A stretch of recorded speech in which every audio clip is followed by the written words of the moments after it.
Hi everyone, my name is Clara Rodriguez. I'm a student at the University of North Carolina at Charlotte.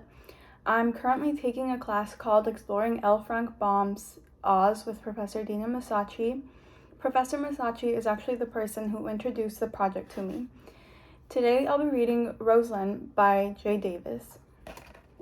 We're celebrating the 50th anniversary of Oziana, the annual compilation of original stories by members of the International Wizard of Oz Club. The story is from the 2014 issue and is written by Jay Davis and illustrated by David Baker. Jay Davis has been a member of the Oz Club since 2006 and he lives in southern Illinois. He has been writing stories about Oz for at least a decade and has contributed to Oziana for the last 5 or 6 years. He was the chair of OzCon's International Convention in Portland, Oregon in 2017. Alright, so let's get into the story. Roselawn by Jay Davis, illustrated by David Baker. Evangeline Josephine Freeland looked out the window of the train car as the scene outside passed from the sidewalks and streets of the city to the open country. It was spring and she could finally go to her upstate country home, Roselawn. "How long has it been since you last saw Matthew?" asked Mrs. Still, a much older woman sitting across from her. Eva sat back in the seat. How long had it been? It was now 1919. So many things had happened since then. It was almost impossible to keep track of time.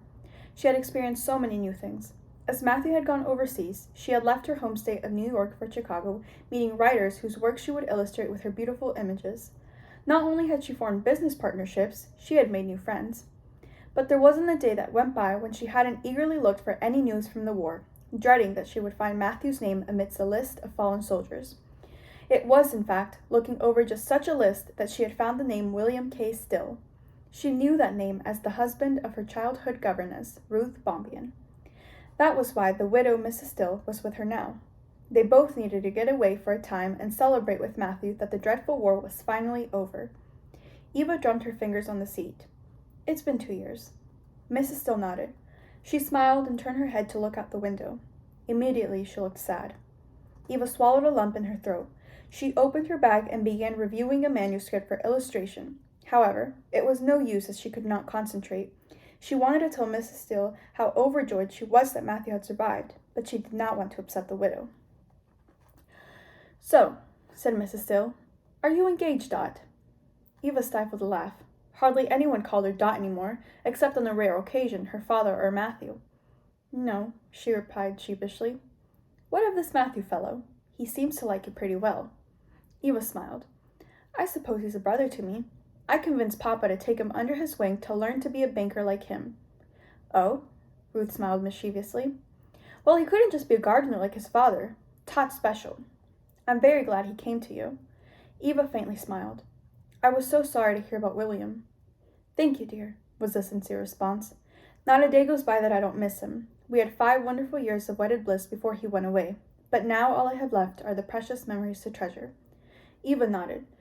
She knew what it was like to have only memories left of a wonderful experience, and she had felt the pangs of loss only a little while before Matthew had gone to war, when her mother had finally succumbed to her poor health, despite Mr. Freeland's best efforts to take care of her. Mrs. Still patted her shoulder. "Don't feel like you have to be sad for me. It hasn't been easy, but life goes on. We'll have a lovely time at Roselawn, and then see where life goes from there."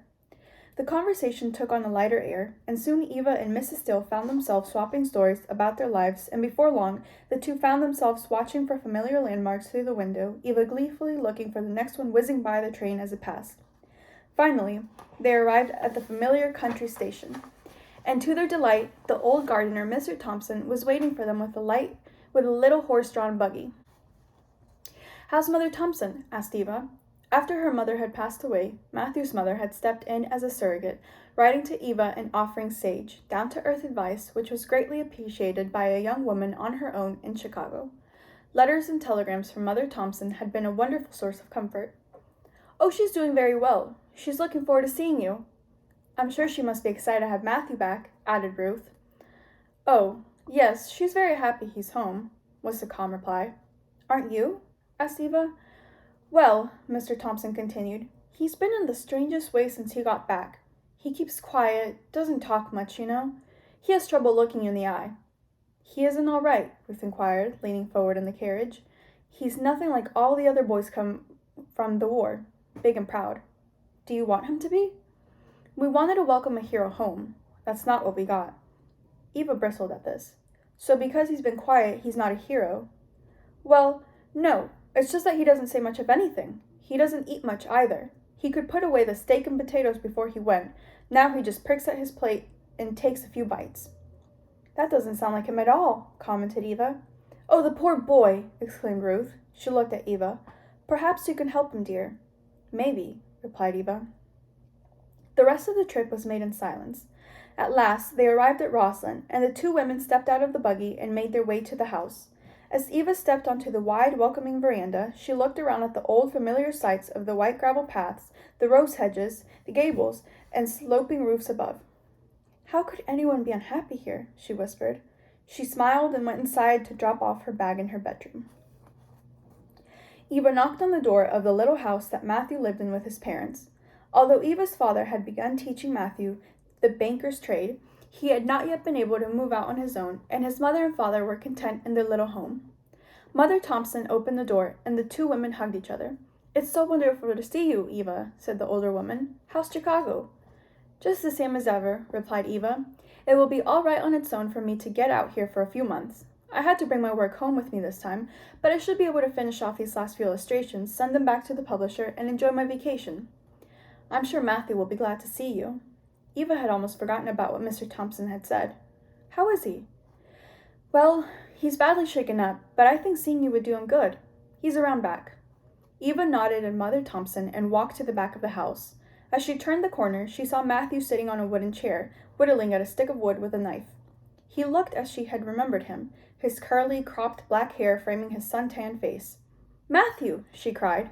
He looked up at her, and suddenly Eva saw what Matthew's parents had meant. The old sparkle in Matthew's blue eyes was gone. Now they looked dark and almost hollow. Hello, Eva, he replied. His voice sounded hollow as well. He used to be so jolly. She stepped forward and hugged him. Welcome home, she whispered. He weakly returned a gesture, but without feeling, and Eva could sense it. She ran her fingers through his hair. He looked up at her. What's wrong? He sighed. She let him go and sat down in a chair next to his. Eva, he began, I've seen wonderful things all my life. When we were children, you saw me as an equal, even though now we know how different our families are. It made no difference, Eva replied. I just see people, not wealth or status. And then you convinced your father to teach me to be a fair and honest banker like him. You've been kinder to me than I deserve, and I've also seen the most wonderful place anyone could see. Eva stared in astonishment. Was he going to say it? Did he remember? Rosalind, he said, this is such a wonderful place, and your pictures, Eva, your work, it's beautiful. Thank you, she blushed. And then I went overseas. The glory of fighting in the name of the United States. But Eva, it was horrible. I had to kill people. She put her hand on his thigh. It was awful the first time, he continued. The idea that I had to end a life. But it got easier. As I had to keep on and some of my new friends died beside me, it got easier. And then, as we finally began to head home, bloody but victorious, it hit me. I had taken lives. Men who fought for causes they may or may not have supported died because of what I did. Maybe they had wives who are now widows. Maybe they had children who are now orphans. Eva reached to embrace him, but he pulled away from her and stood up. I'm a monster, Eva. But I see them, Eva, in my dreams at night. I see them asking where their fathers are. Matthew. Leave me alone, he grunted and walked to the front of the house. It was strange that Eva woke up in the middle of such a quiet night. But as it was her first night back at Roselawn after many months in Chicago, she thought nothing of it. The moon shone through the window, and Eva decided to sit up for a little while. She got up and walked to the window. The lovely grounds of Roselawn were clearly visible, but while they looked so beautiful in the day, by night they took on a calm elegance. Suddenly, Eva saw a little flicker of light near the gazebo that sat a couple 100 yards from the house. Someone had lit a match. Watching carefully, she saw the light disappear. Then she saw who it was. It was Matthew, having just lit a cigarette. He never smoked before, she said to herself. Then she remembered what he told her. The door to her room opened, and Ruth entered. I didn't expect to see you up, Ruth said in a quiet tone. When you were a little girl, I'd always check on you in the night, but this is the first time you weren't asleep. It's all right, Eva replied. Come sit with me. Ruth sat next to her on the window seat. Is that Matthew? She asked, pointing at the gazebo. Eva nodded. Is he all right? No, was the reply. Not at all. He told me that he did terrible things in the war. Sometimes bad things have to be done for the greater good. They weren't just bad, they were horrible. The war is over, replied Ruth. It will cause no more deaths. But I know what he means, said Eva. Sometimes the survivors of war suffer more than the fallen. From a soldier who did awful things to, she choked on her words for a moment, to a child who would never see their father again. Ruth understood now. Poor Matthew, she said, and he's forgotten about Maryland. I was afraid he would. Why is Maryland so important? Asked Ruth. No, not the state, sighed Eva. Look, I'm going to tell you something I haven't told anyone about in years. Do you remember my first summer at Roselawn? How Matthew and I disappeared for a few days? How could I forget? Commented Ruth. Your father was quite upset with me. Matthew and I went to a very strange place, continued Eva. It was called Maryland, and it was very merry. A river ran through its 7 valleys, a river that branched off our river here at Roselawn. What sort of people were in Maryland? The funniest, strangest, and kindest, except the doll people. There were the clowns, the candy people, the storks who deliver babies, Ruth chuckled, and Mr. Split and his wooden animals and pussycats, finished Eva. Are you sure it wasn't a dream or a game? It was quite real. The last valley was the Valley of Lost Things, and while we were there, Matthew found a doll he'd lost. He had it when they found us, and he didn't take it on the boat. Or maybe it was already in the boat, suggested Ruth. For a moment, Eva realized that Ruth had a point. Could that wonderful experience she remembered so well have just been a vivid dream or hallucination while she and Matthew had been lost in the boat on a river? But wait, hadn't he realized the Queen's name after their fathers had found them? Dolly, Eva said out loud. What? Eva got up and opened a desk drawer and pulled out a piece of stiff paper. Lighting a lamp, she showed it to Ruth. That's the picture that got you started, isn't it? Asked Ruth. It was true. This wonderful picture of a lovely lady sitting stiffly in a carriage drawn by toy horses while toy soldiers marched behind. This was the picture that had drawn Eva into the world of illustrating when she was only 16. Her father had helped her sell it to a big syndicate who published it in magazines and newspapers throughout the country. It was not that the picture was whimsical, but so detailed that made it stand out. That's the Queen of Maryland, Eva explained. I started drawing after I came back from Maryland and never stopped. I was glad to get published because it meant my work could bring joy to children. Ruth sighed. Well, maybe if it's true, then you should share it with Matthew, suggested Ruth. Eva's eyes glistened in the moonlight.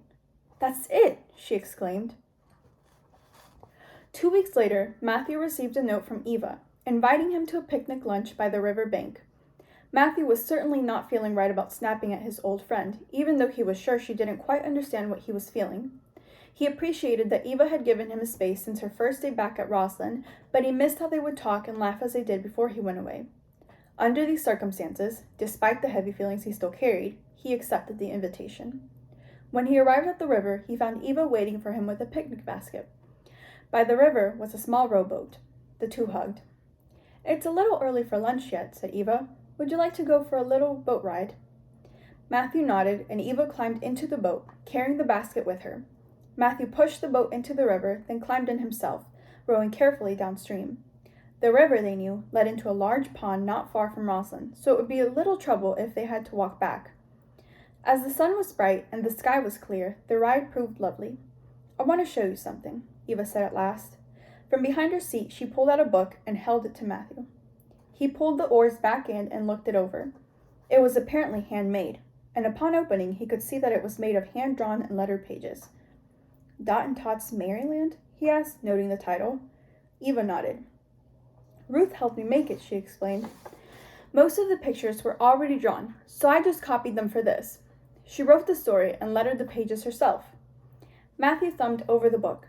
As Eva had indicated, it was a picture book for children, telling how a boy and girl called Tot and Dot had sailed to a fairyland in their little boat.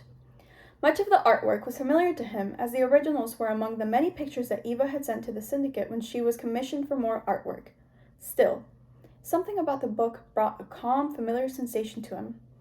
It's a lovely book, Eva, he commented as he closed it and handed it back to her. He resumed rowing. The boat had been gently drifting down the river since he'd stopped. Eva sighed and looked up at the cliffs on the far side of the river, away from the estate where Rosalind lay. She smiled as the boat went past some big, bushy trees. "Don't those look like whiskers?" she asked. "I guess so," he replied. "Do you remember the first time we were in a rowboat?" He thought. "We've had so many over the years," he said at last. "It's hard to remember the first one." She looked at him. "I was always afraid that you were too young to remember it," she said. "What was so special about it?" "That book told you what happened," Eva replied calmly. Matthew stopped rowing. "Eva, are you sure it happened?" "I am."